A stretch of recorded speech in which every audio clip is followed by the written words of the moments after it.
à toutes et à tous. Mon nom est Karim Essemani, je suis le fondateur de la société Gweneg. Je vais avoir le grand honneur et le plaisir de partager avec vous quelques informations qui vont être intéressantes. Enfin, je ne sais pas pour vous, mais moi je suis debout depuis 4 heures du matin, j'étais pas mal sur la route. Donc quand on a pas mal de kilométrage et peu d'heures de sommeil, on est un peu fatigué. Donc on va essayer de faire un truc qui soit interactif et surtout qui va vous changer les idées, parce que je pense que vous avez aussi pas mal de kilomètres dans les pattes.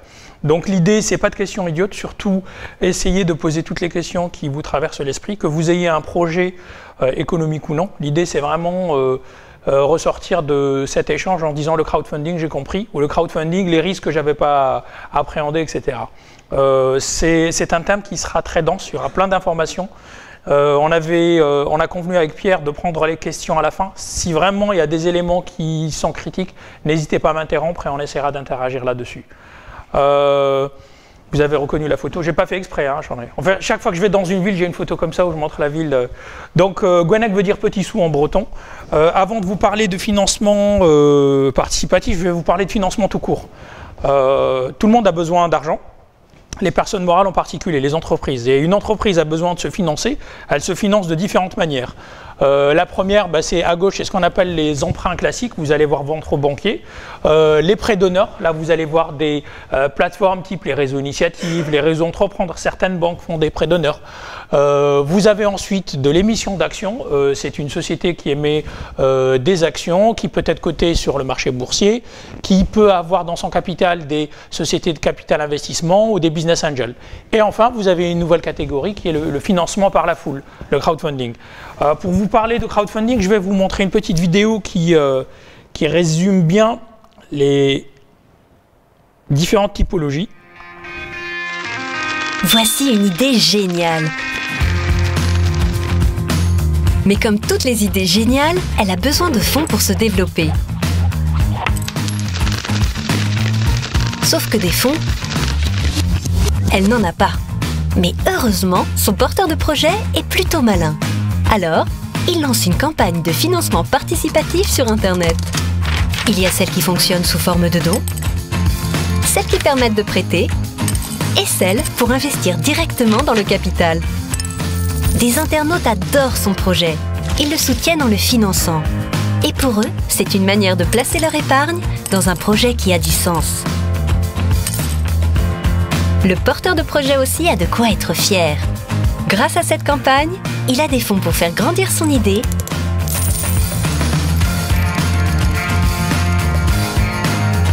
et une communauté qui le soutient. Et tout ça rassure beaucoup les banquiers. Alors, ils prêtent. Le projet se développe.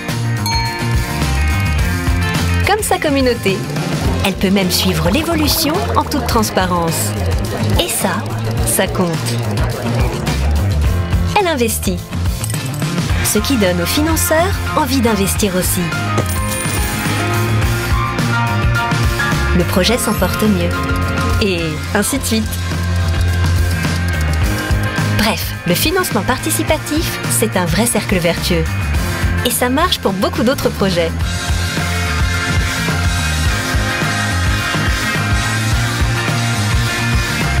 Donc voilà, ça vous donne une idée sur les différentes typologies de financement. Donc vous avez vu qu'il y avait ce qu'on appelle le don. Le don, c'est avec ou sans contrepartie. J'aide un club de foot, je fais un don pour réhabiliter une cathédrale, j'aide une association, mais je peux aussi faire un don avec une contrepartie où je vais préacheter un produit. On a aussi le don avec contrepartie quand c'est une entreprise, c'est de la prévente. Vous prévendez un produit avant même de l'avoir fabriqué. Ensuite, on a la catégorie des prêts. Là, c'est les prêteurs qui remplacent une banque pour aller prêter à une entreprise sans intérêt, avec intérêt. Et finalement, tout à gauche, vous avez l'investissement. Donc, d'un point de vue risque, vous êtes à quasi pas de risque quand vous êtes sur la partie don, jusqu'au risque maximum, c'est-à-dire perte potentielle de votre investissement quand il s'agit d'une entreprise. Pourquoi est-ce que le crowdfunding est un mot à la mode? C'est parce que les montants collectés sont de plus en plus importants. 2010, il y a eu 7 millions d'euros collectés en France, 2010. 2015, 297 millions. Il y a eu l'année dernière 18 000 projets financés en France, 2 300 000 Français ont participé à une campagne de crowdfunding. Donc on voit bien qu'on est vraiment sur une tendance qui est quasiment un doublement des montants qui sont collectés en France. toutes catégories, sous-catégories confondues. Si on prend le don, encore une fois, le don, si vous avez un projet économique, c'est de la prévente. Hein, le mot don est biaisé. Quel est l'intérêt d'aller faire une campagne de don ou une campagne de prévente? Tester le marché et accueillir les internautes, ça vous fait une vraie étude de marché. Les banquiers et les financeurs, de façon générale, sont extrêmement friands de ça. Quand vous arrivez avec un nouveau produit, un nouveau service, souvent quelqu'un qui ne connaît pas votre produit, votre service, va vous dire « je ne sais pas, je ne suis pas sûr que ça va marcher ». Ou alors, si vous avez décidé de faire un projet entrepreneurial qui n'a rien à voir avec votre parcours initial, un banquier va vous dire « mais monsieur, madame, vous n'avez pas le bagage, c'est pas possible, vous ne pouvez pas aller lancer ça ». Donc, il y a un a priori qui peut être vaincu en démontrant, en lançant une campagne de crowdfunding, en démontrant qu'il y a bien un marché. C'est une vraie campagne de communication, clairement. Vous êtes là pour faire de l'acquisition de clients, vous êtes là pour montrer l'homme ou la femme qui est derrière le projet, pour montrer la proposition de valeur de votre produit, de votre service. En termes de communauté, il y a vraiment une stratégie, ce qu'on appelle de community management. Non seulement vous êtes commercial, mais vous êtes animateur d'une communauté. Et c'est une communauté qu'il faut impérativement bâtir parce que c'est des clients récurrents et c'est vos meilleurs ambassadeurs. Donc extrêmement intéressant. Et l'effet levier, il est extrêmement important. Nous, on l'a vu sur des projets, les effets leviers, ils vont de 2 jusqu'à quasiment 100. Entre ce que je vais lever au travers de la campagne de crowdfunding, la légitimité que j'ai eue au travers de ma campagne de crowdfunding et les autres investisseurs quand ils arrivent a posteriori. Donc ça, c'est vraiment quelque chose d'intéressant. Le fonctionnement, de façon générale, les plateformes. Donc, en général, vous mettez en ligne votre projet, il est évalué. Vous avez des comités éditoriaux par plateforme. On va échanger avec vous. En fonction des typologies de projets, vous allez avoir des gens qui vont vous demander des éléments plus techniques, plus économiques. En général, quand on parle de mobilisation de communauté dans le crowdfunding, il y a toujours 3 communautés. Les amis, les proches, le premier cercle, le réseau professionnel et le troisième qui est les gens qui ne vous connaissent pas. Et souvent, les gens vous disent, allez sur une méga plateforme et vous inquiétez pas, tout le monde va adorer votre projet. Ça ne marche jamais comme ça. La réalité, c'est que si vous n'avez pas votre première communauté, votre deuxième communauté, il sera très difficile d'aller toucher cette troisième communauté. Et cette première, deuxième communauté, quand vous êtes une société, une personne morale, vous déjà commencez à les convaincre de préacheter votre produit. Il n'y a rien de bienveillant. C'est vraiment, mon produit peut être intéressant pour vous. Le fonctionnement des plateformes, certaines font du graduel. J'ai besoin de 5 000 €, mais si je collecte 50 €, ben, je les prends. De moins en moins de plateformes font ça, parce qu'on part du postulat que si vous avez besoin d'un montant X, il vous faut à minima collecter ce montant X. Donc on est sur du tout ou rien quand on est sur des projets économiques. Et très important, les transferts des fonds collectés. Quasiment à 99,9%, les plateformes ne sont pas un prestataire de services de paiement, c'est-à-dire les plateformes ne gèrent pas les flux. Vous allez avoir une plateforme où vous allez avoir un porteur de projet, un contributeur, mais les flux financiers, c'est transparent, enfin c'est invisible pour vous, mais c'est un autre prestataire qui gère ce qu'on appelle nous des porte-monnaies électroniques. Ça va dans un compte sous séquestre, en attendant que la campagne réussisse, ça sera versé au porteur de projet. Ici, ça échoue, ça vous revient sur votre compte. C'est extrêmement important cette partie-là. Des exemples que nous, on a fait sur la plateforme. Je vous reparlerai de Gwenec à la fin. Là, on a une boîte qui est du côté dans le Finistère, du côté du Fou. Non, à Lannion, pardon, Ticatag. Ticatag, ils ont développé, c'est une spin-off d'Alcatel, ils ont développé un GPS ultra basse consommation. Durée de rechargement, 300 jours. Donc quasiment 1 an sans le recharger. L'intérêt est de dire, je le pose sur mon vélo, je le mets dans la voiture, je le mets dans le collier du chien, si je dois géolocaliser mon chien. Donc ça c'est top. Ils ont lancé une campagne de crowdfunding sur Gwenec pour collecter 10 000 €. C'est une prévente, souvenez-vous ce que je vous ai dit, c'est pas un don. C'est quoi la contrepartie? Pour 85 €, vous avez le Tifis, le boîtier, plus un abonnement. Puisqu'en fait, vous êtes sur un réseau d'objets connectés. Là, c'est Sigfox. Donc, vous avez 20% de réduction. Si vous prenez sur 6 mois, vous avez 25% de réduction. Donc, plus la durée d'abonnement est importante, plus c'est intéressant. Une entreprise comme celle-là n'avait aucun besoin financier. Ils font de la prévente. Ils ont déjà un canal de distribution. C'est une entreprise qui est, dont le produit est distribué dans le réseau boulanger. Donc, à votre avis, pourquoi une entreprise qui n'a pas besoin d'argent, qui a un réseau de distribution, va aller chercher à faire une campagne de crowdfunding? Se faire connaître. Il n'y a pas de réponse idiote, allez-y. Hein.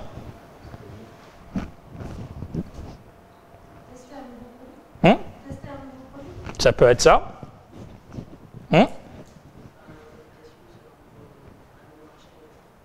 souvenez-vous, la démarche, elle est purement commerciale. Moi, j'ai un produit, j'ai un canal de distribution. Je suis en quel schéma? Je suis en B2B2C. Ce n'est pas mon distributeur qui est consommateur de mon produit, un client. Et le client, moi, je ne le connais pas.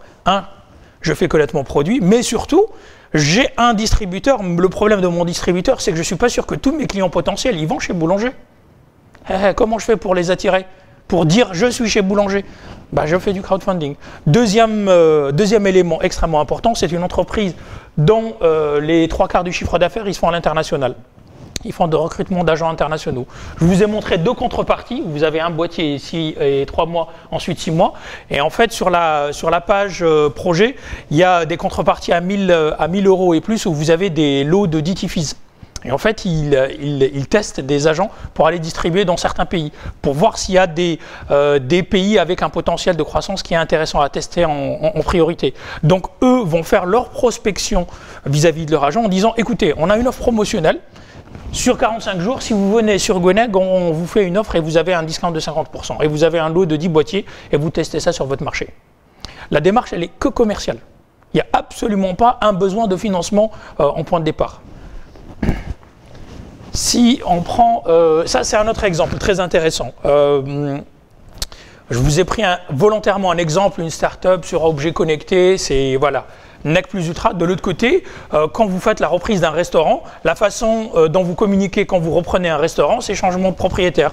Vous avez la bannière à l'ancienne, vous avez les flyers de la brochure, c'est en face du restaurant, sur la place du marché, à la sortie de l'église.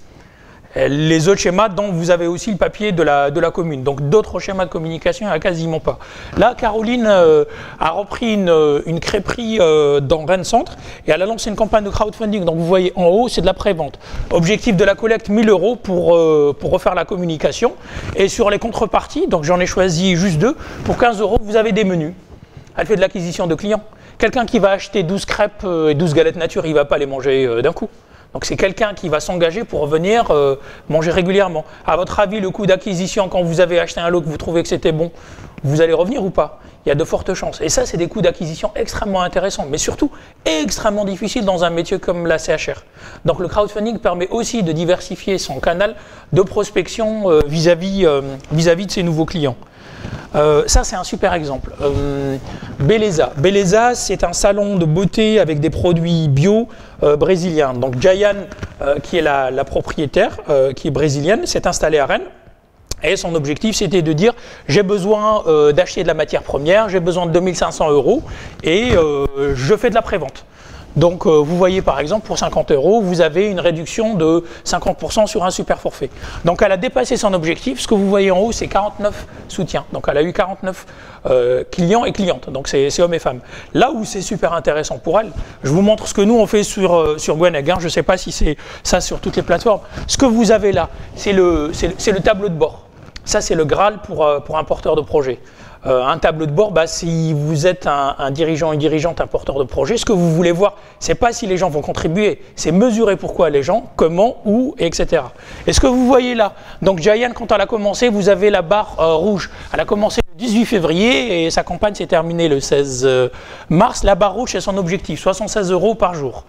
Tout ce qui est en vert, c'est les contributions. Elle mesure exactement ce qu'elle a fait comme opération de prospection, commercialisation, et comment est-ce que ça s'est traduit. Ce que vous voyez là, c'est le tableau de bord qui permet à Jayan de dire le 16-3, j'ai eu 7 visiteurs, pas de contribution, 0 montant. Par contre, le 15-3, j'ai eu 14 personnes, 2 ont contribué pour 65 €. Jayan va pouvoir se dire, est-ce que j'ai communiqué via du porte-à-porte, via de la distribution de flyers, via mes réseaux sociaux, et je suis exactement capable de mesurer quel est mon taux de conversion sur mon canal de prospection. À aucun moment, j'ai parlé de bienveillance. À aucun moment, je vous ai dit, c'est des Bretons qui financent des Bretons. C'est du business dans sa version la plus violente, mais la plus bienveillante. Je sais si ça plaît ou ça plaît pas. Et quand je sais que j'ai le taux de conversion le plus important, je déroule derrière. Et ce qu'on est capable aussi de mesurer chez Gweneg, c'est de dire, Jayan, 54%, 780 €, tu les as collectés en direct. Tu as mobilisé un réseau de prospects que tu as transformé.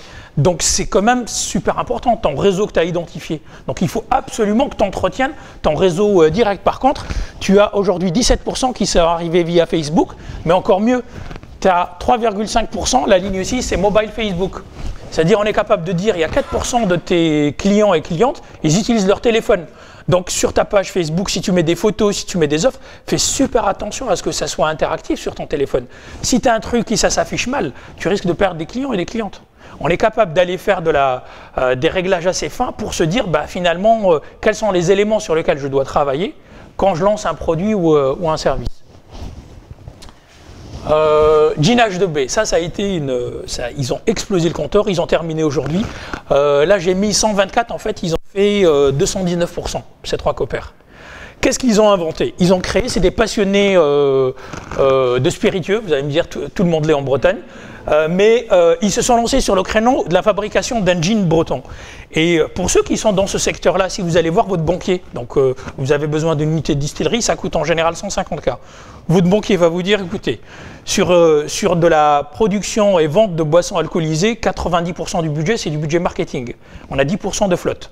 Donc il faut être présent et se démarquer. Donc très difficile de se faire financer. Eux, ils ont pris le pari de dire on est capable de montrer qu'on fait un produit noble et différenciant. Noble parce qu'ils sont sur un prix à 70 € la bouteille. Donc voilà, on s'adresse vraiment à des gens connaisseurs et on va vous montrer qu'on peut avoir des clients. Donc aujourd'hui, je ne sais même pas combien de clients ils sont pour après aller sur la page internet. Et sur les contreparties, j'ai pris par exemple 48 €, vous avez une bouteille de gin et 4 toniques, etc. Ils font que de la prévente. Et ils ont eu, je crois, plus de 228 clients. Un banquier, il voit ça, il signe tout de suite. L'effet levier, il est là. Une unité d'alambic coûte 120 000 €. Ils ont collecté, donc ils ont fait 219, donc ils ont dû collecter 13 000 €. 13 000 € ne suffisent pas à acheter une unité de production. Par contre, les 13 000 €, ils ont fait un gros effet de levier parce que le banquier, lui, il va financer. Mais là où c'est top, c'est qu'ils ont quand même vendu pour 13 000 € de chiffre d'affaires alors qu'ils n'ont même pas l'unité de production. C'est quand même pas mal ça, hein? Vous imaginez? Vous avez un chiffre d'affaires déjà conquis. Votre banquier va devenir votre meilleur copain. Parce que son étude de marché, il n'a même pas besoin de vous poser la question. Il tape www.gwenec.bzh-gin-h2b et il voit ça. Vous avez un onglet commentaires, je vous invite à aller là-bas. Vous voyez les commentaires des gens qui contribuent. Quand vous commencez à avoir des clients qui sont prescripteurs, et c'est neutre parce qu'ils trouvent que le positionnement est intéressant, en termes d'acquisition et de positionnement de la marque, c'est vraiment top. Donc ça, c'est vraiment super. Mais encore une fois, souvenez-vous ce que je vous ai montré sur le projet précédent. On a le tableau de bord, on a les réglages. Il y a zéro bienveillance. Les gens, ils ne vont pas venir sur votre projet en disant ils ont une bonne tête ou tiens, le logo est sympa. Il y a du produit, il y a du prospect, il y a de la relance, il y a de la conversion. Par contre, vous êtes capable de le mesurer. Si on regarde le prêt, on va parler de qui? Plutôt des entreprises matures. Là, sur le don, vous avez vu, c'est plutôt de la création, c'est plutôt une entreprise qui vient de démarrer. Des entreprises qui vont emprunter via du crowdfunding, c'est plutôt des entreprises qui ont un peu plus de 2 années. On est plutôt sur les commerces de proximité, on est plutôt sur des sociétés de services, de l'industrie. Le ticket moyen, je ne l'ai pas mentionné sur le don, on est autour de 5 à 15 000 €. Un besoin de financement. Sur du prêt, moyenne nationale, 200 000 €. Le panier moyen d'un prêteur, c'est 400 €. Donc déjà, c'est quelqu'un qui a une capacité d'épargne qui n'est pas négligeable. Le taux d'intérêt, le taux d'emprunt, il est entre 6 et 8%. Donc pour qu'une entreprise aille emprunter à 8% alors que les taux bancaires ils sont beaucoup plus faibles, c'est qu'il doit y avoir une raison. Qu'est-ce qui va inciter une entreprise à aller se financer via du crowdlending? Qu'est-ce que vous en pensez? Pas de réponse idiote. Très bonne réponse. Il y a d'autres raisons aussi. Il y a d'autres raisons, mais celle-là est très bonne aussi. À votre avis?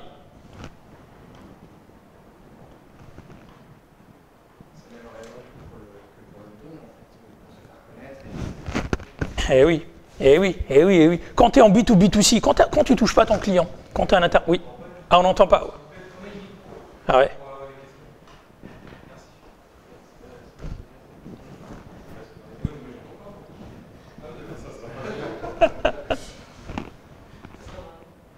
Du coup, effectivement, c'est pour se rapprocher de ses clients. Je vais vous montrer 2 exemples et vous allez voir.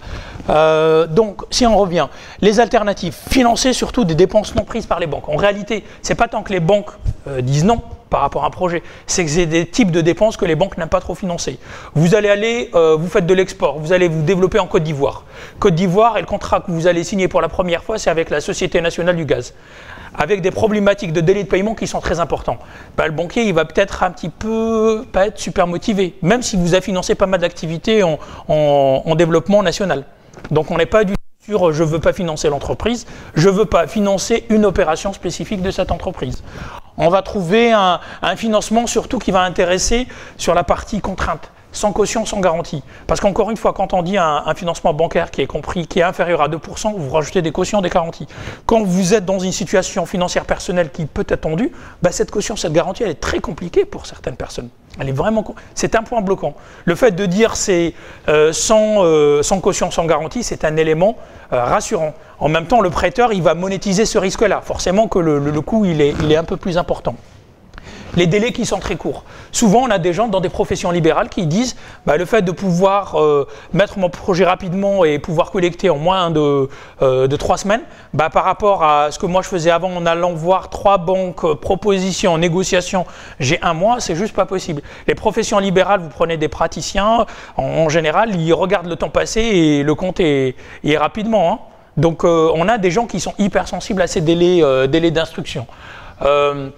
La réussite d'une campagne de crowdfunding est un facteur de confiance. Et c'était indirectement ce que tu disais, c'est au-delà de toucher mes clients, je rassure mon banquier. Un banquier va vous dire, vous avez besoin de 100 000, je vous finance à hauteur de 50 000 en syndication, c'est-à-dire avec une autre banque.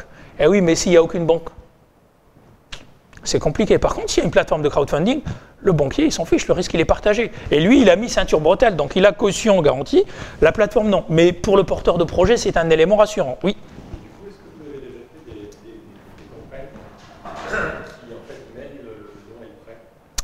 Non, il faut que ce soit une des 3 catégories à la fois. Tu peux pas. Oui et non. Je vais te montrer pourquoi. On l'a fait, tout à fait. En fait, on a une campagne en cours. Je montrerai ça sur Internet. Pour le prêt, en fait, attention, quand vous choisissez une plateforme, il faut impérativement qu'elle ait ce macaron-là avec la Marianne, intermédiaire financement participatif. Si vous ne voyez pas, si vous allez emprunter sur une plateforme qui n'a pas ce macaron, cette plateforme est illégale. Donc soyez super vigilants. Il y a des grosses problématiques, on parle d'argent. Ce n'est pas des choses faciles. Pour vous dire, nous, le souci principal de notre activité, ce n'est pas que le porteur réussisse ou pas. C'est la lutte contre la fraude, le blanchiment et le financement du terrorisme. Donc attention, il y a des coquilles vides, il y a des projets bidons, il y a des plateformes bidons. Soyez super vigilants quand vous choisissez les plateformes. C'est quoi les valeurs min-max? On peut emprunter jusqu'à 7 ans. La moyenne en France, c'est plutôt de 3 ans. On peut emprunter jusqu'à 1 million d'euros. Et le montant collecté par personne physique, donc il n'y a pas d'entreprises qui peuvent prêter, c'est 2 000 € par personne, par projet. Voilà, ça c'est les seuils. Ensuite, le processus sur une plateforme, c'est classique. C'est j'ai besoin de me faire financer, j'envoie quelques éléments à la plateforme, mon plan d'affaires, mon prévisionnel, un cabis, des éléments d'Elias fiscal. L'entreprise, la plateforme analyse mon dossier, elle fait un audit, et ensuite il y a une notation. A, B, C, D. A, B, C, D, A est une entreprise qui va très bien, C est une entreprise qui va moins bien. Donc le taux d'intérêt, en fonction de la durée, il sera plus intéressant pour une entreprise de catégorie A plutôt qu'une entreprise de catégorie C. Voilà, pour vous donner un exemple, ça c'est un tableau qui est disponible sur Gweneg. Une entreprise qui va bien, qui emprunte sur 12 mois, c'est catégorie A, 4%. Une entreprise qui va moins bien, catégorie C, qui va emprunter à long terme, c'est 9,60%. Donc on voit bien l'impact. Et encore une fois, c'est calé sur la capacité d'autofinancement de l'entreprise. L'idée, c'est pas de dire on te fait payer parce que tu vas mal très cher. Au contraire, on tient compte de ta difficulté à rembourser pour échelonner ça sur la période la plus importante. Oui. Les critères pour entrer dans les différentes catégories sont en déroulé public, sont sur le site. En fait, c'est l'analyse interne de l'équipe. C'est quand on fait l'audit de l'entreprise. Donc typiquement, on va avoir un mix entre le positionnement du produit et du service, l'équipe dirigeante. Si vous avez un bon produit, mais vous avez un mauvais directeur commercial, ça va être compliqué de tenir votre chiffre d'affaires. Et après, par rapport aux éléments financiers, c'est-à-dire le passé et le futur. Quand vous annoncez, par exemple, que vous avez une croissance de plus 20% sur les 2 prochaines années, et qu'on voit que vous n'avez pas été en capacité de tenir 3% de croissance sur les années précédentes, on peut se dire que ce n'est pas possible. Et du coup, si vous prenez un prêt en sachant que c'est sans caution, sans garantie, bah pour nous, c'est dangereux pour les prêteurs. On se dit parce que s'il n'a pas la capacité, le dirigeant ou l'entreprise, il ne rembourse pas. Et comme on n'a pas de garantie, on n'a aucun levier d'influence. Donc, oui.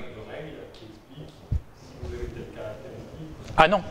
Ah bah non, il faut surtout pas, il faut garder ces éléments-là cachés, puisque derrière vous trouverez toujours des entreprises qui trouveront des moyens pour rentrer dans des cases. Donc il faut que l'analyse elle soit absolument confidentielle. Moi en tant que prêteur, qui peut prêter? Personne physique, vous et moi. Je peux prêter à partir de 20 € jusqu'à 2000 €. Ça dépend des plateformes. Certaines prêtent un peu plus. Là, en l'occurrence, c'est sur Gweneg.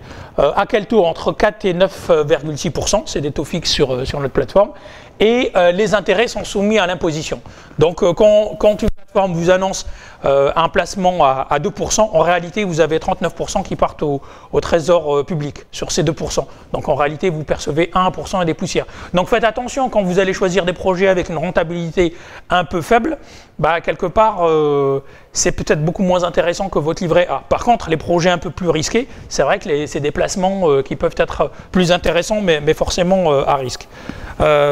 Quelques exemples. Diafir, entreprise basée à Rennes, qui est une jeune entreprise innovante qui travaille sur les infrarouges. Cette entreprise avait besoin d'acheter une ligne de production infrarouge. Cette entreprise, créée il y a 4 ans, les 3 exercices précédents, résultat net négatif. Ils font que de la R&D, pas de commercialisation. Le produit est quasi fini, ils vont commercialiser dans 24 mois. Donc le résultat net sur les 2 prochains exercices, négatif. Ils ont besoin d'acheter cette ligne de production, le coût 600 000 €. Financement européen et public, 300 000 €. Il leur reste 300 000. Vous allez voir une banque, vous avez 5 bilans, 5 résultats nets négatifs, la banque va vous dire ben non. Ils ont trouvé une banque qui a dit OK pour 150 000, mais on ne vous suit pas.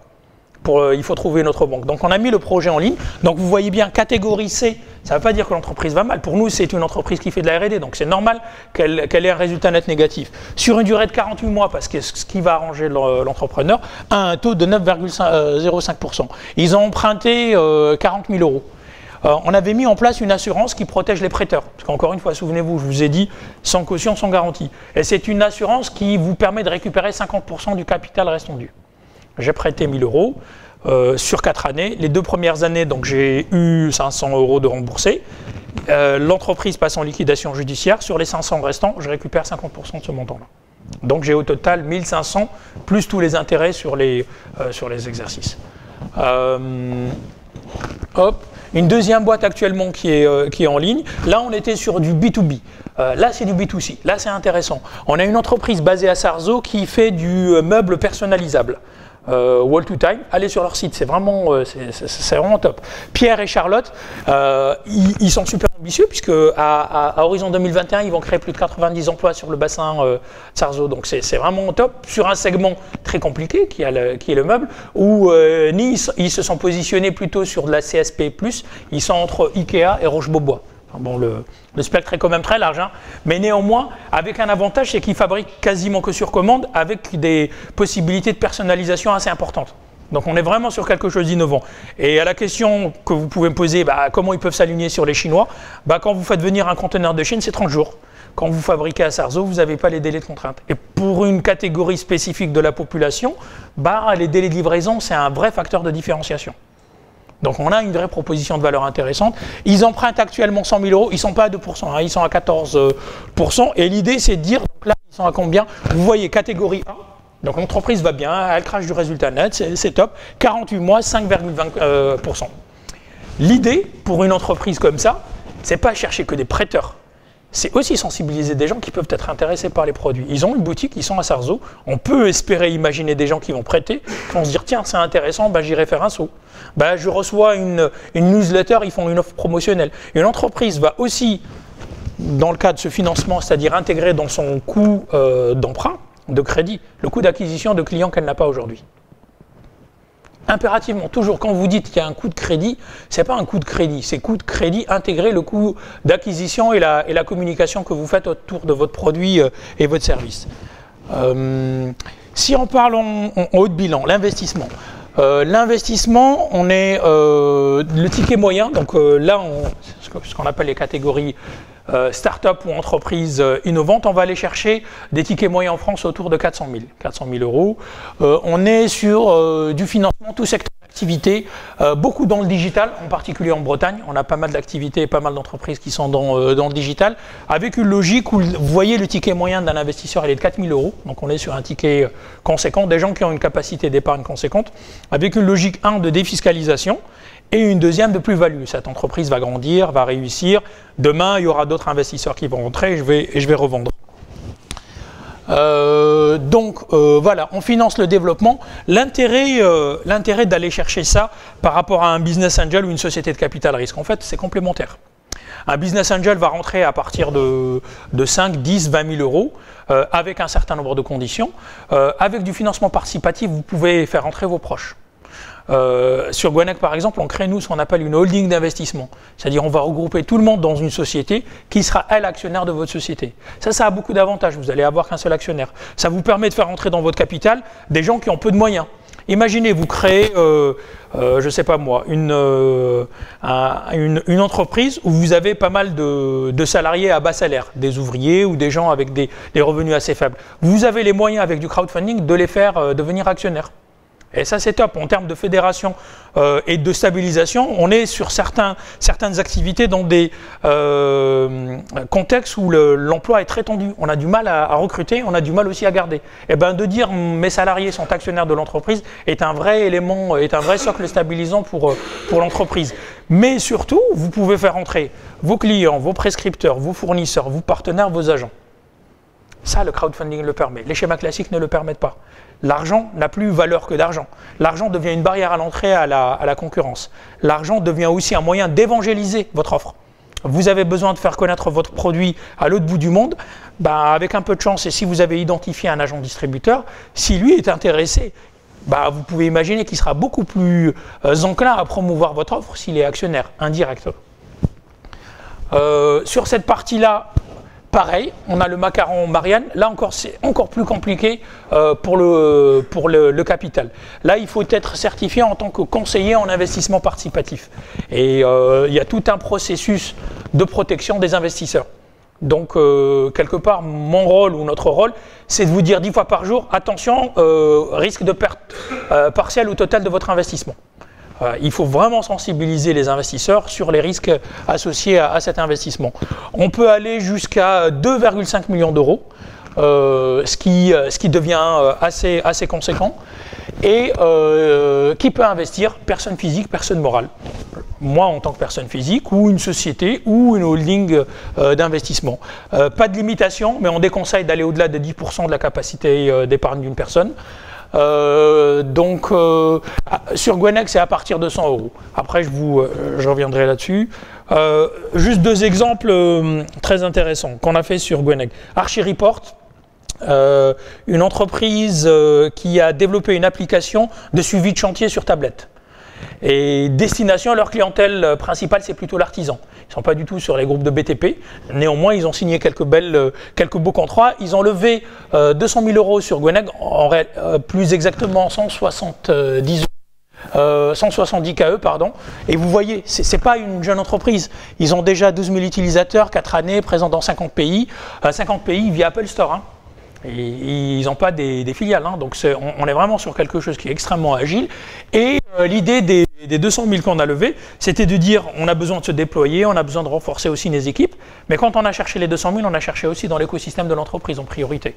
Encore une fois, pourquoi aller chercher de l'argent ailleurs quand vous savez que votre client, si en plus il est actionnaire, il va être un prescripteur comme c'est pas permis? C'est top. C'est top et c'est à exploiter. Les sociétés de capital risque, les business angels sont intéressés par ces effets leviers parce que faire entrer un actionnaire qui va promouvoir l'entreprise, c'est garantir la récurrence du chiffre d'affaires. C'est ça qui va consolider l'entreprise. Ce n'est pas que le carburant, ce n'est pas que le financement. Il y a eu aussi Blacknut, Pierre en parlait, et c'est top. En fait, ils ont levé sur Gweneg, ils n'ont pas levé 500 000, ils ont levé 613 000. 613 000 en 30 jours. Pareil, c'est une société extrêmement innovante qui a été fondée par des gens qui sont sortis d'Orange, qui avaient une très grosse expérience dans la création et de la vente d'entreprises.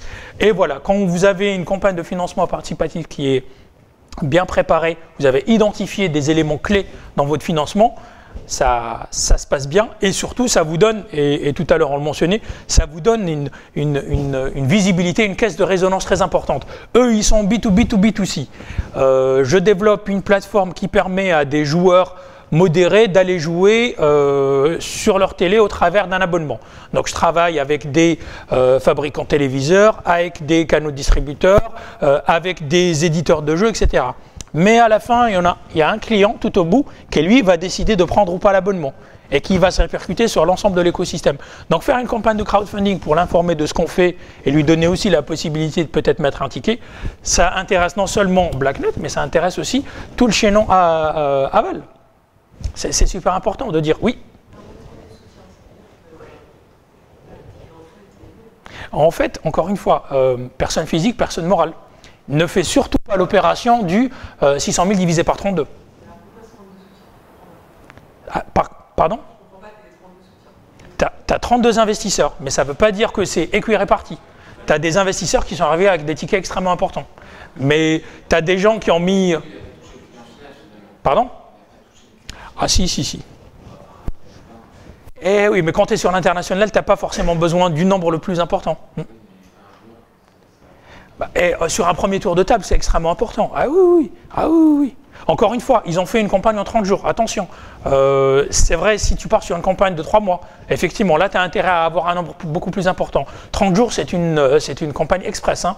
La durée moyenne pour du capital, on est sur du 90 jours. Ils ont fait un tiers du temps normal. Donc quand on a très peu de temps, eux, ils ont cherché des effets leviers financiers qui étaient importants.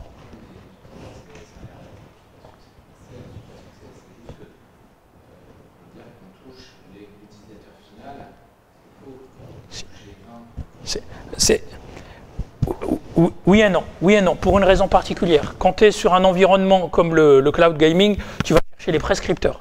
Des joueurs qui, eux, vont avoir une aura qui est très importante.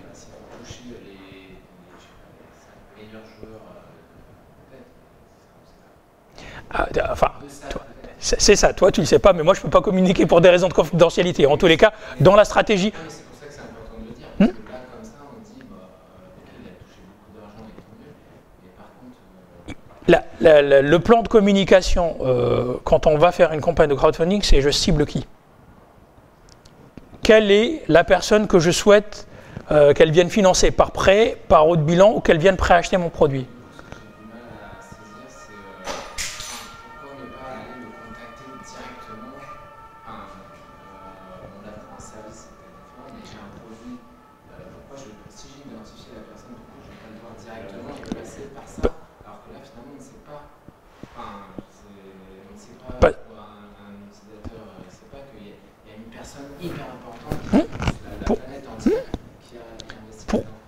Pour plusieurs raisons. Tu ne vas pas la contacter directement pour plusieurs raisons. Première raison, tu ne l'as pas identifiée. Deuxièmement, elle est inaccessible. Caisse de résonance, quand tu fais une campagne de crowdfunding, quand tu as des articles, les gens, l'information elle arrive directement, c'est passif. C'est du inbound marketing. Tu n'es pas là à dire venez chez moi. Ah tiens, on a entendu parler de quelque chose, c'est extrêmement intéressant. C'est cet effet latéral qui intéresse les gens. Le troisième élément, souvent c'est des petites structures. Quand tu es sur une petite structure, tu es en mode couteau suisse. C'est super compliqué d'aller contacter des éléments clés et trouver le temps. C'est super compliqué. En général, tu as un noyau dur qui est la partie technique, et tu as une partie qui est la gestion de la PNL, le business développement, la commercialisation. C'est pas aussi évident de trouver le temps. L'autre élément qui est compliqué, c'est la gestion de la relation actionnariale. Il faut que tu mettes tout ça en place. Il faut que tu négocies le pacte d'actionnaires. Et ça, quand c'est pas ton métier, et même quand c'est ton métier, il faut trouver le temps. C'est extrêmement compliqué.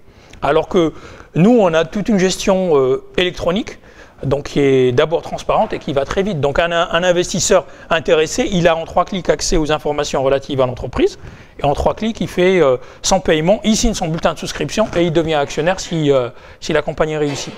L'idée, c'est de la simplification. Souvent, les acteurs clés dans les écosystèmes sont ultra sollicités. Et le fait de dire je dématérialise et les personnes peuvent aller voir ce que fait mon activité, mon entreprise, dans leur sofa le week-end tranquillement ou le soir, c'est un élément non négligeable.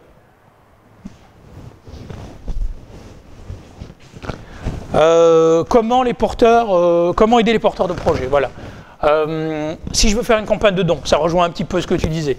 Bah, c'est quoi l'objectif? Il faut déjà choisir la bonne plateforme. Je ne vais pas vous dire Gwenex, l'objectif c'est pas de parler de notre plateforme, mais c'est de dire qui vous voulez cibler et donc quelle plateforme allez utiliser pour toucher ça. Si vous êtes sur un produit ultra techno et votre marché c'est l'Asie, bah, allez pas choisir une plateforme qui est basée en Alsace. Ça n'a pas de sens. Allez choisir une plateforme où la caisse de résonance est la plus importante. C'est vraiment ça. Les cibles, vous définirez, encore une fois, pas de bienveillance. Arrêtez de croire que le crowdfunding, les gens, ils sont là en train d'attendre derrière leur écran en disant « Ah, j'attendais ce projet, c'est top ». Les projets, on a des centaines qui sortent tous les jours. Donc, n'attendez surtout pas que votre compteur, il explose parce que vous avez mis votre projet en ligne. Ça ne marche pas comme ça. Vous définissez vos cibles, votre segment marché et vous allez prospecter. Les contreparties, vous déterminerez. Très, très important. Sur Gwenex, on a les taux de réussite les plus très importants. On a 90% de taux de réussite sur notre plateforme. Pas parce qu'on est très bon, parce qu'il faut impérativement sortir de votre zone de confort. Les contreparties, c'est votre business. Ce que vous vendez. Si vous faites de la contrepartie, votre produit, votre service. Pour une raison très simple. Si vous réussissez très vite. Si vous avez du mal, ben plantez-vous très vite. Parce que se planter très vite, c'est déjà gagner du temps et de l'argent. Et si vous vous plantez, il vaut mieux le faire rapidement parce que le jour où vous apprendrez de vos erreurs, vous irez voir un banquier et là, il pourra vous financer parce que vous aurez appris de vos erreurs. Se planter sur un premier jet de financement et derrière aller demander un deuxième financement bancaire, c'est beaucoup plus compliqué. C'est beaucoup plus compliqué. Donc le droit à l'erreur, il est permis sur du crowdfunding. La liste de contacts que vous créerez, encore une fois, pas de bienveillance, c'est de la prospection. Il y a du premier, deuxième et troisième cercle. Les réseaux sociaux, très grosse caisse de résonance. Et encore une fois, nous, on a eu des gens qui n'étaient absolument pas spécialistes. Je peux vous citer des gens qui étaient dans les circuits courts, dans de l'agriculture, ils ne connaissaient pas du tout les réseaux sociaux. Le tout, c'est de s'y mettre et d'avoir des métriques, être capable de mesurer et d'accuser réception. Toutes les semaines, nous, on fait des points avec les porteurs de projets en disant bah, regardez, ce canal de prospection, il vous génère plus de contributeurs qu'un autre. Montez en compétence et poussez un peu plus via ce canal. Les contributeurs vous remercierez, les produits vous enverrez, etc. Donc ça reste classique. Un petit tableau comparatif, est-ce que je vais faire du don, du prêt, de l'investissement? En réalité, ce tableau, il n'est pas pour vous parce que quand vous avez besoin de financement, la plateforme va vous dire à quoi ça doit correspondre. Par contre, il y a peut-être 1 ou 2 ordres de grandeur intéressants. Si je regarde quelle contrepartie je peux proposer, si j'ai du produit, du service ou une expérience, bah c'est vrai que la prévente s'y prête bien. Quand on est sur un pur B2B, c'est peut-être un peu plus compliqué. Donc le don, c'est peut-être pas le meilleur schéma. Si j'ai besoin d'un montant qui est supérieur à 40-50 000 euros direct, c'est-à-dire aucune banque ne me finance, j'ai pas de fonds propres, j'ai pas de soutien familial, c'est pas de la prévente. On est sur un montant qui est trop important. Quelle relation je veux avoir avec mes financeurs? Si c'est partage expérience, c'est vrai que la prévente se prête bien. La relation financière à moyen terme et le partage d'expérience sur le prêt, c'est pas mal. Et le long terme, c'est vraiment l'investissement.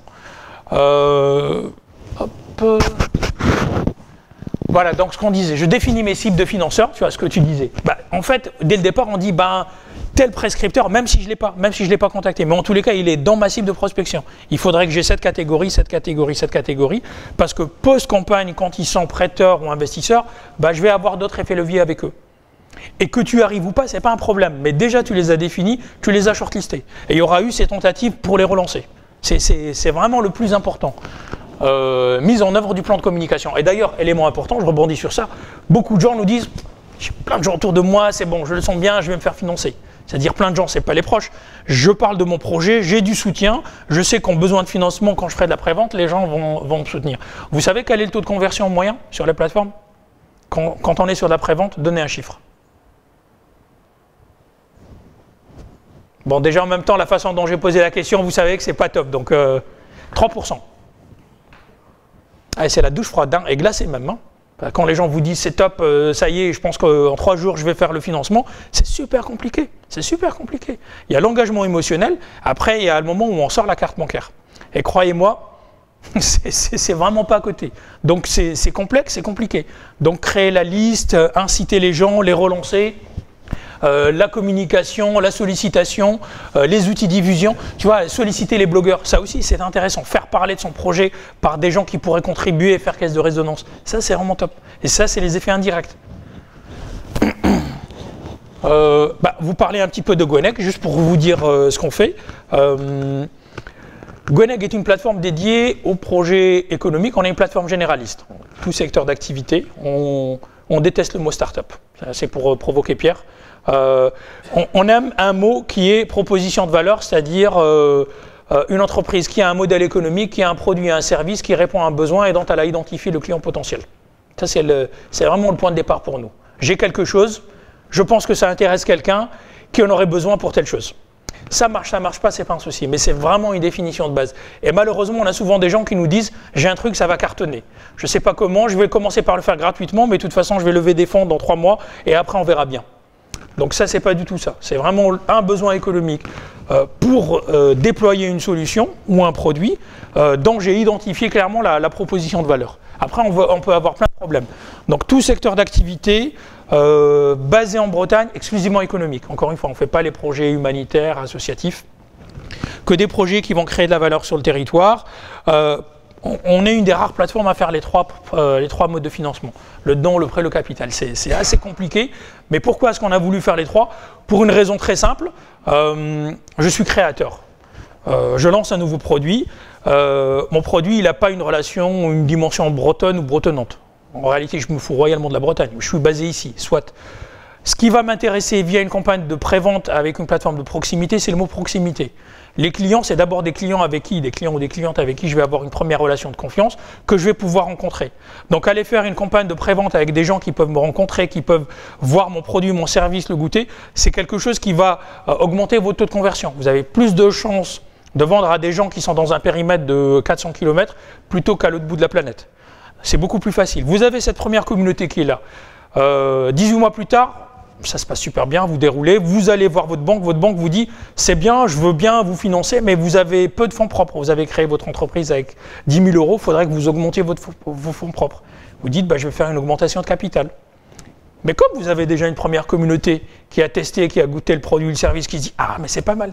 Ah, mais on peut être actionnaire à partir de 100 euros. » Eh bien, chouette. 18 mois après, sur le prêt, on garde sur le même schéma. L'idée d'avoir les 3 modes de financement sur une seule plateforme, c'est de renforcer le lien entre vous et vos clients, vos consommateurs.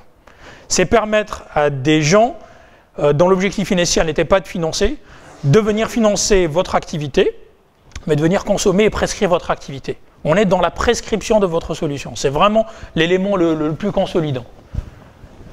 Je crois que je dois être à la fin. On aime bien travailler en collectif, donc on a signé pas mal de partenariats avec des structures qui accompagnent les entreprises sur le territoire. On est certifié CIP-IFP, donc pour tel le prêt et les capitaux. On a une particularité, et c'est vrai qu'on n'a pas encore fait ça à Saint-Malo, et c'est ma faute. Hein. On est dans le pays, on organise des galettes saucisses pitch. C'est quoi une galette saucisse pitch? Il y a de la galette saucisse, ça c'est sûr, mais on a 3-4 porteurs de projets tous les mois qui viennent parler de leur projet. Et on invite des contributeurs comme vous. Imaginez, c'est pas Karim Essemiani, c'est un porteur de projet qui vient vous présenter. 10 minutes de présentation, 10 minutes d'échange, et après on va manger la galette saucisse et on va boire du cidre. Et croyez-moi, le moment le plus important de cette soirée, c'est pas le pitch, c'est la galette saucisse. C'est le moment où vous allez créer du lien avec le porteur de projet, parce que toutes les plateformes de crowdfunding, c'est des plateformes en quasi-totalité parisiennes. Si je veux rencontrer un porteur de projet, il faut que j'aille dans le 9e arrondissement boire du champagne. Là, il s'agit de rencontrer l'homme ou la femme qui porte le projet. Quand vous analysez une page projet sur Internet, vous n'êtes absolument plus dans la même dimension parce qu'il y a un lien qui se crée. Et vous comprenez surtout l'histoire de l'homme ou de la femme. Pourquoi il a créé ce projet?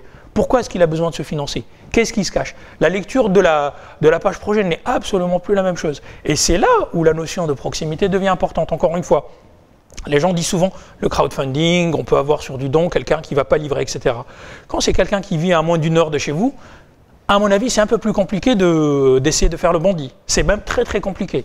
Abstraction du fait que la plateforme a un taux de sélection qui est assez bas. Mais donc ces moments de convivialité, ils vont vous permettre d'avoir des gens qui vont parler de vous. Et des gens neutres.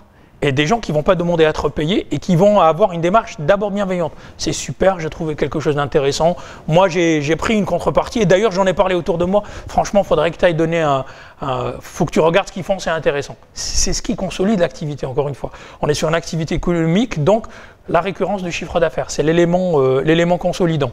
On a fait ça à Rennes, Brest, Quimper, Vannes. Saint-Malo, il faudrait qu'on ait... on a fait un projet malouin, Loquefoil, ça a bien cartonné, il faudrait qu'on ait un peu plus de malouins pour nous proposer des projets pour vous organiser quelque chose ici. Et encore une fois, ça ne veut pas dire qu'on va faire venir que des malouins ici. L'idée, c'est peut-être faire venir des briochins, des brestois. Mais si on a des gens du territoire, on sait qu'on va leur donner l'occasion de rencontrer d'autres malouins. Et on sait que c'est important. On sait que les taux de conversion, ils se ressentent très rapidement dans la campagne. Hop, ça, je vais passer sur ça. Juste pour vous donner quelques... je vais peut-être passer directement... hop.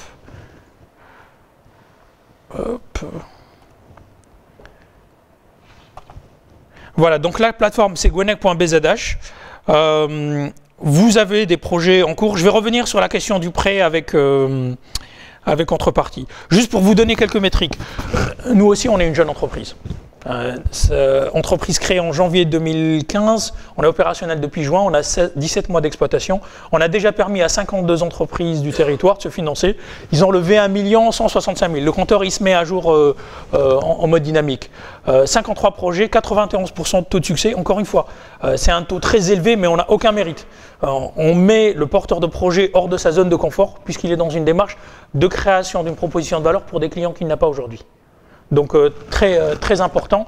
Là où c'est intéressant, c'est que quand vous êtes sur un territoire, ça vous permet de faire plein de choses. Je vais vous montrer juste un exemple, hop, ici. On a un projet où on a une entreprise qui est basée dans le pays de Nantes, qui fabrique un ketchup 100% breton. Donc ils ont une ligne de produits en agroalimentaire et pour l'avoir goûté, c'est une vraie tuerie. Moi je vous le conseille, sauf que je crois qu'il est distribué chez Intermarché. Sel de Guérande, oignons de Roscoff et tomates d'Ille-et-Vilaine. Ils ont près de 40 000 € pour développer un site e-commerce où ils font la promotion. Ils sont B2B2C. C'est une boîte qui marche super bien, ils n'ont pas besoin d'argent normalement. Pourquoi est-ce qu'ils viennent emprunter? Parce que tout simplement, ils n'ont pas le contact avec les clients. Quand vous lancez un produit qui va être le concurrent de Heinz, c'est super compliqué. Hein. C'est super compliqué. Donc, qu'est-ce que vous allez faire? Vous allez essayer de faire peut-être des offres promotionnelles sur certaines GMS, mais vous dites que le crowdfunding, je vais peut-être les toucher. Et là, je reviens à ta question, est-ce que je peux faire un mix? Et c'est ce qu'on a fait pour eux. Donc, pour 100 € prêtés, donc là, on est sur un placement, je remonte en haut, on est sur un placement, vous voyez, 4,4% sur 24 mois. Donc, c'est super court. Vous pouvez investir, vous aussi, à partir de 20 €. Mais ce qui est intéressant, c'est si je mets un ticket de 100 € minimum, je viens et je prête sur la plateforme, j'ai en contrepartie, en plus, j'ai la bouteille de ketchup. J'ai un échantillon en avant-première. Et cette bouteille de ketchup, en fait, aujourd'hui, elle n'est pas disponible. Et ils les ont produites, mais ils ne sont pas référencés en GMS. L'idée pour eux, d'offrir ça à des prêteurs, c'est de créer une communauté avec qui ils vont pouvoir échanger sur ce produit-là. Ils ne sont pas intéressés par du prêt. C'est pas l'argent qui va les intéresser. C'est un vrai lien qu'ils vont créer. Donc, pour ceux qui vont prêter 500 € et plus, ils ont une box avec des terrines à base de sardines. Et pour 1000 €, vous avez une box de découverte. Encore une fois, ne regardez pas les 1000 € comme je donne 1000 €. Donc, vous prêtez. C'est un placement rémunéré. Et donc, effectivement, c'est possible de faire... Ce que j'ai compris, les personnes morales ne peuvent pas prêter. Pour l'instant, oui. Mais ça, d'après ce que j'ai compris aussi, ça devrait évoluer. C'est ça, avec les mini-bons. En fait, c'est ça. On peut aujourd'hui, en fait, sur la version classique du prêt, on ne peut pas, mais avec les mini-bons, les personnes morales peuvent prêter. Et avec l'obligation, tout à fait. On peut prêter au travers d'obligations ou de mini-bons. Exactement. Il y a un processus de certification qui est assez long et compliqué. Mais effectivement, ça sera disponible à terme. Donc voilà, typiquement, une entreprise qui va se faire financer, qui va avoir un coût. Et encore une fois, pareil, vous allez me dire combien ça me coûte, moi, pour une entreprise. Vous avez les éléments, hop, tout est transparent. Donc si je monte en haut, analyse financière, vous avez les éléments financiers de l'entreprise, les bilans, le compte de résultat et le prévisionnel. Si vous avez une culture financière, vous allez vous faire votre propre analyse. Est-ce que l'entreprise va bien, etc. Il n'y a rien à cacher. Et ensuite, il y a le tableau de financement. Voilà, caractéristiques du prêt. Hop. Voilà, une entreprise qui va emprunter 40 000 € sur 24 mois, l'estimation des frais de dossier 2400, un taux d'intérêt et un taux effectif global de 10,52. Donc en général, quand on dit 10,52, première réaction des gens, on dit « Oh, je ne peux pas emprunter à 10%. » Regardez la valeur absolue. Regardez, ça vous coûte 4 259 €. Quand vous êtes dans de l'agroalimentaire, regardez les coûts de distribution gratuite d'échantillons. Tenez en compte les coûts que vous reversez à la GMS quand vous faites quelques offres promotionnelles. Faites un calcul et vous verrez. Ça reste très intéressant pour toucher des gens qui ne sont pas aujourd'hui sur votre écran radar. C'est extrêmement important. Avec toute la transparence. Ici, on n'a vraiment rien à cacher. Tout le monde sait combien ça coûte pour l'entreprise, les résultats de l'entreprise, etc. Moi, je vais m'arrêter là parce que sinon, je vais parler pendant encore un moment. Donc, ce que je vous propose, c'est que on va prendre plein de questions.